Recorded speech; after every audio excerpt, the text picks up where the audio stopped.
चलिए अब रुक करेंगे उड़ीसा का। आज पुरी में एक विशाल जनसभा है। मुख्यमंत्री योगी आदित्यनाथ पुरी में जनसभा को संबोधित करते हुए लाइव। मैं तो आपसे अपील करने के लिए आया हूं। मैं आपसे अपील करने के लिए आया हूं। देश के अंदर 5 चरणों के चुनाव संपन्न हो चुके हैं और छठे चरण में आपको भी 25 मई को चुनाव करना है। बहनों और भाइयों, मैं पूरे देश के अंदर अब तक 12 राज्यों का दौरा किया हूं और 12 राज्यों के दौरे के बाद मैं कह सकता हूं पूरे देश के अंदर एक ही नारा गूंज रहा है, एक ही स्वर से सारे लोग बोल रहे हैं और वह बोलना है, वह है फिर एक बार मोदी सरकार, फिर एक बार और अब की बार 400 पार, अब की बार 400 पार। तो 400 पार की जब बात होती है तो यहां पर बीजू जनता दल को तो चक्कर आने लगता है। 400 पार कैसे होगा, क्योंकि वह तो यहां की 21 सीटों पर ही चुनाव लड़ रहे हैं। कैसे होगा मुझे बताओ? क्या ये लोग सरकार बना पाएंगे क्या सेंटर में? कभी नहीं बना सकते। तो उनको जिता के करेंगे क्या? वे नहीं कर सकते। और जनता जनार्दन से जब हम पूछते हैं कि भाई 400 पार क्यों, तो कहते हैं पूरे देश के अंदर एक ही नारा गूंजता है, वो कहते हैं जो राम को लाए हैं हम उनको लाएंगे, जो राम को लाए हैं हम उनको लाएंगे। और पूरे देश के अंदर जश्न है।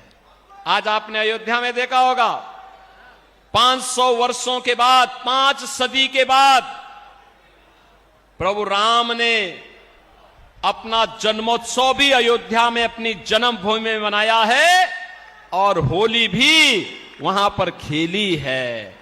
बहनों और भाइयों, एक नया भारत अपनी विरासत और विकास की यात्रा को लेकर के चल रहा है।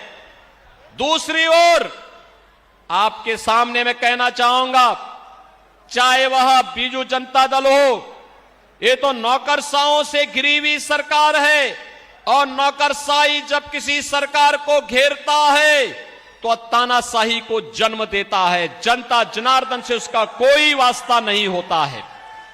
वहां पे भ्रष्टाचार पनपता है, गरीब के हक पर डकैती पड़ती है, वहां पे लैंड माफिया, सैंड माफिया और प्रशासनिक तंत्र पूरी तरह विफल हो चुका होता है। बहनों और भाइयों, किसी नौकरशाह को इतनी स्वतंत्रता और इतनी उसको अधिकार नहीं दे जाने चाहिए कि वो सत्ता का संचालन करने लग जाए।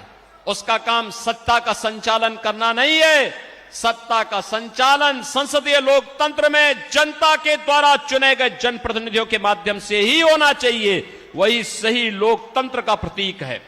और इसीलिए मैं आपके पास आया हूं आपसे कहने के लिए कि बहनों और भाइयों, एक और यहां की सरकार नौकरशाहों से घिर करके उड़ीसा के भावनाओं के विपरीत आचरण कर रही है।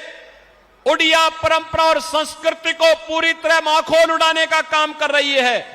उड़िया परंपरा को पूरी तरह अपमानित करने का काम कर रही है। और दूसरी ओर देश के अंदर इंडी गठबंधन है, वे सब क्या करने जा रहे हैं?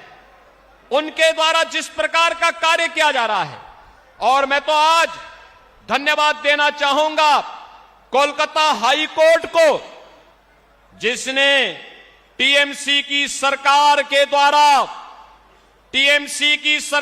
द्वारा 2010 से लेकर के लगातार मुस्लिमों को ओबीसी की जातियों में जबरन शामिल करके उन्हें ओबीसी के आरक्षण में घुसपैठ करने का एक षड्यंत्र किया था।